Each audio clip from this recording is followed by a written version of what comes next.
going on, guys? This might be funny to y'all. So I'm coming here from the past. Y'all not gonna see this. I'm gonna say this for a little later video. So if y'all seeing this, now's the time to show y'all this. But let me show you what I'm doing with the Evo right now.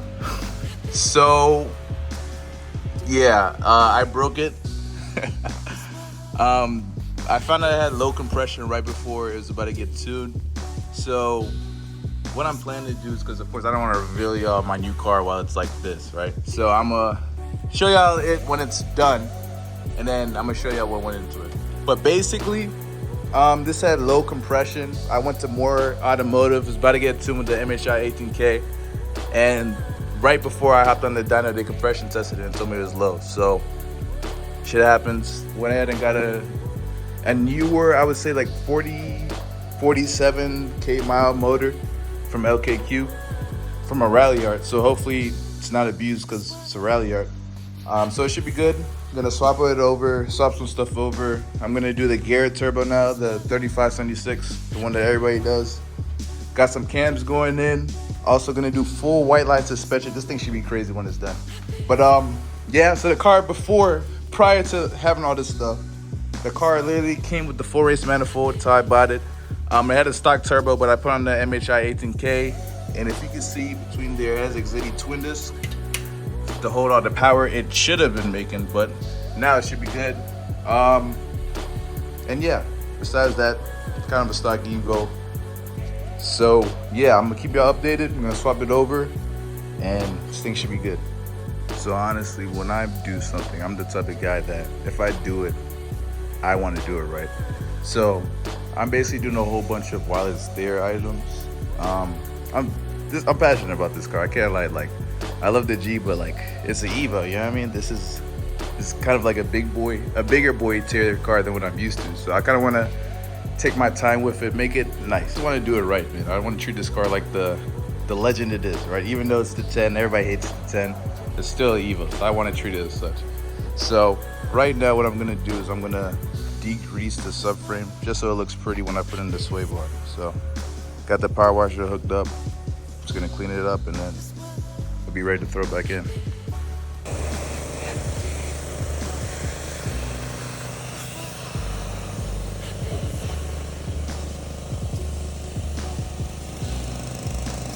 There's a bunch of grime and stuff in there, so I'm just gonna use some degreaser and clean it up. And yeah, bro, just make this thing look cool. Make it look like I like this car. All right, so today is gonna be an easy day for us. All we're doing is just gonna swap over everything from this old motor.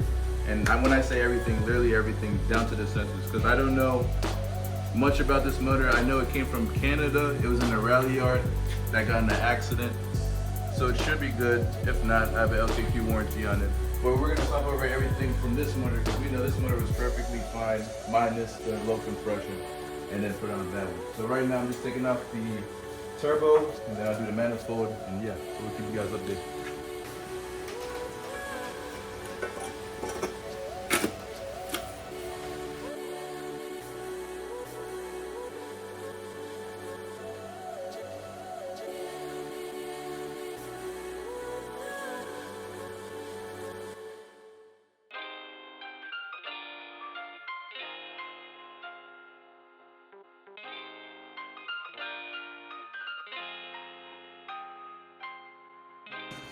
Another big thing I want to mention to you guys, if you plan on running this turbo, according to the forums, they give you this small,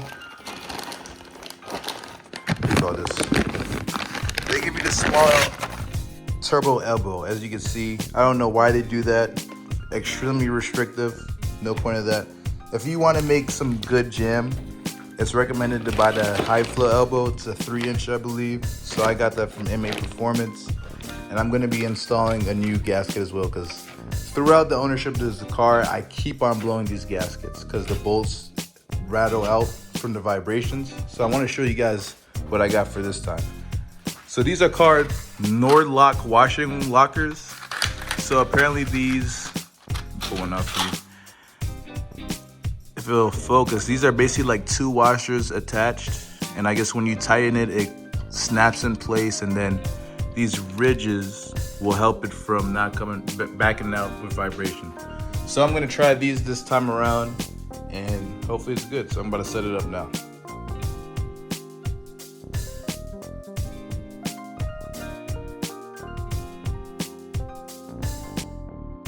All right, so the turbo is on. It did take a lot longer than I thought it would, just because the instructions weren't all that clear. But as you can see, this is kind of how they do the oil line for this turbo. It looks mad sketch, probably gonna leak, but that's what Garrett provided, so they know best, right? This is the feed line right here. That looks pretty good. Got it going up to that. As you can see, I have the Nord washers on, so hopefully these never come off unless I wanted to. I ended up having to put a stud there because the two-wheeler manifold doesn't allow you to put in a bolt. And yeah, so everything's in. So this motor is pretty much ready to go back in the car now. All I would really need to do is swap that valve cover to this one, but I want to paint that one first. And next, remove the transmission transfer case and put in that clutch on this motor. So I'm gonna do that tomorrow. It's already 11, got work, so that's it for today. All right guys, so I ran into a little bit of a hiccup. So one of these bolts are stripped, not internally here, but like the actual head itself was stripped. So that ate about a couple of days, maybe like four days. I ended up having Eugene weld on a nut to it, and then we took it out. And then remember that bolt I was showing you that broke off? That was also stuck in the flywheel. So I just got rid of that today. Ended up finding almost the exact same bolt from Home Depot, but it's a little bit longer, so I just stacked some washers. Got some third locker, and hopefully this doesn't back out again, because I'm trying to raise the rev limiter to 8K. I know I got away with something like that on the G. I know the G actually has a broken pressure plate bolt in it right now. But since this is my daily and this is gonna be revving to 8K, I don't wanna play around with that. So fix that up. So now finally we're gonna be able to drop the motor. And when I mean drop, I can just put it on the floor so I can mate the trans up to it. And I'll just lift that one back on there. So I got the old new flywheel back on the new motor. I went ahead and got some brand new flywheel bolts from MA Performance.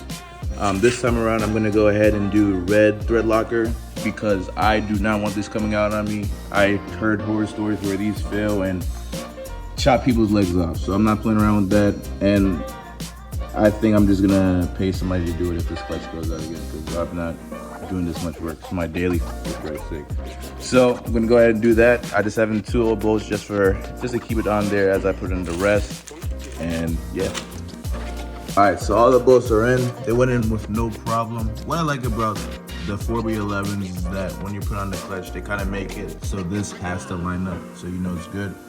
Now onto the scariest part is torquing these things down. On the G, I believe the flywheel bolts were like only 66 foot-pounds, but on this, it's a 96 foot-pounds. So I had a hard time taking this off when I broke the head, so I'm praying this doesn't happen again. 96 foot-pounds, like more torque than a D-Series Honda. So I'm a little bit nervous, but about to just do it, and it's either I do it good or not, so you'll see. All right, so the clutch went in with no problems, thank God. One heads up that I did, of course you won't have to do this if you weren't in my predicament, but like I told you guys before, the bolt snapped, and I had to go to Home Depot and got a slightly longer one.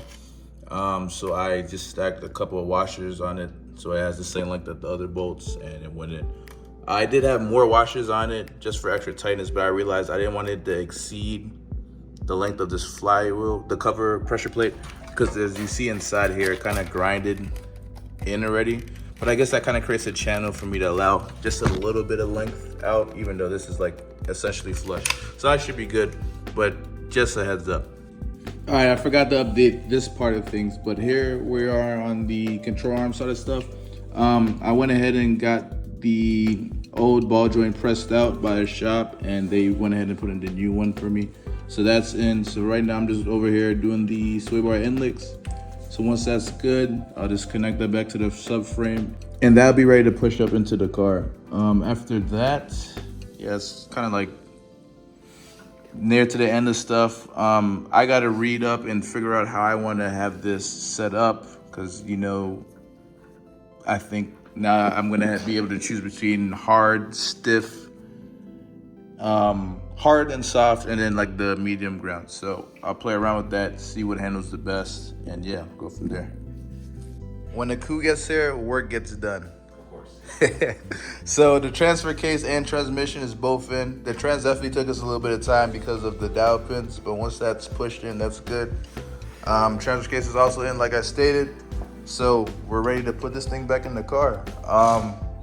For the Evos, if you're dropping it from the bottom and installing it from the bottom, you gotta jack up the front very high.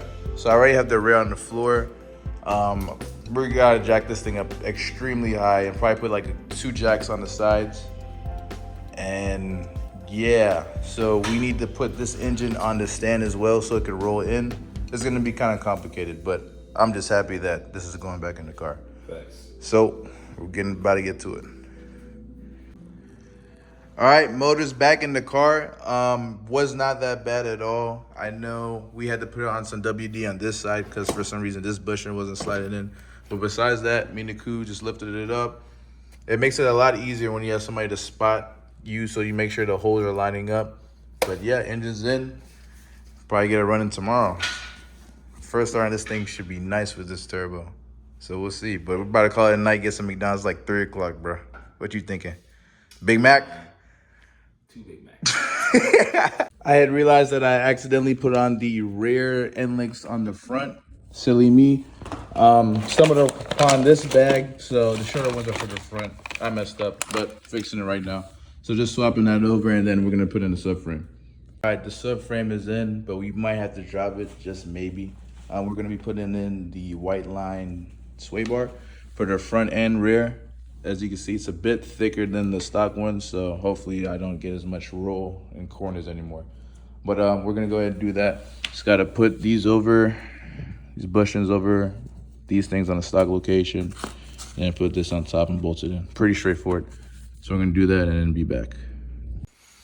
All right, guys, we're wrapping this thing up. Aku's just over there putting on the brakes. I went ahead and got hot pads. Now I'm gonna do the radiator and the radiator fans. Doing the rear sway bars and camber arms was a little bit difficult, mainly the rear camber arm, just because of how much torque that thing had on there. It was outrageous.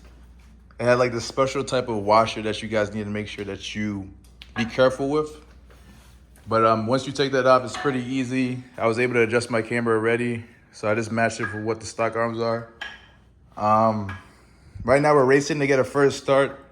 Everything looks good. The forks are in. Was able to get through all gears.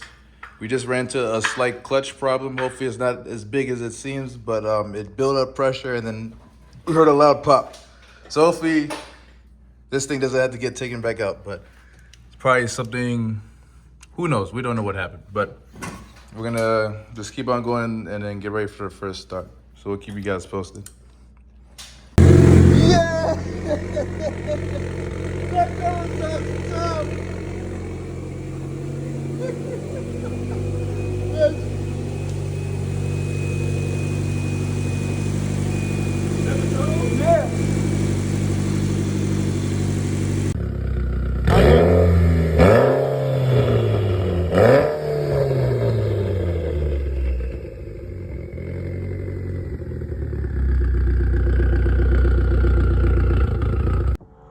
All right, guys, so the last thing we got to do now is just ship it over to Moore Automotive in Virginia.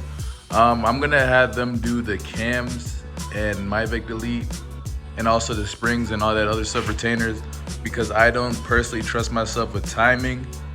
I think me and Niku did a good job putting everything together, but timing is just one thing I don't want to play with. So we're gonna ship that over to them, and then hopefully this thing makes some jam. So the way I plan to shoot this, you should already know how much this car makes, but this is me from the past. I'm hoping that this thing will make 550. I might be wrong, I might have made less or I might have made more. Hopefully it makes more, that'd be pretty cool. That'd be faster than the G. Well, it might be the same as the G, because the G made like 500 on a Mustang. So they have a dyno jet, so we'll see. But I'm hoping for at least 550, maybe high hopes, but we'll see. But yeah, so we'll see you guys in the next video.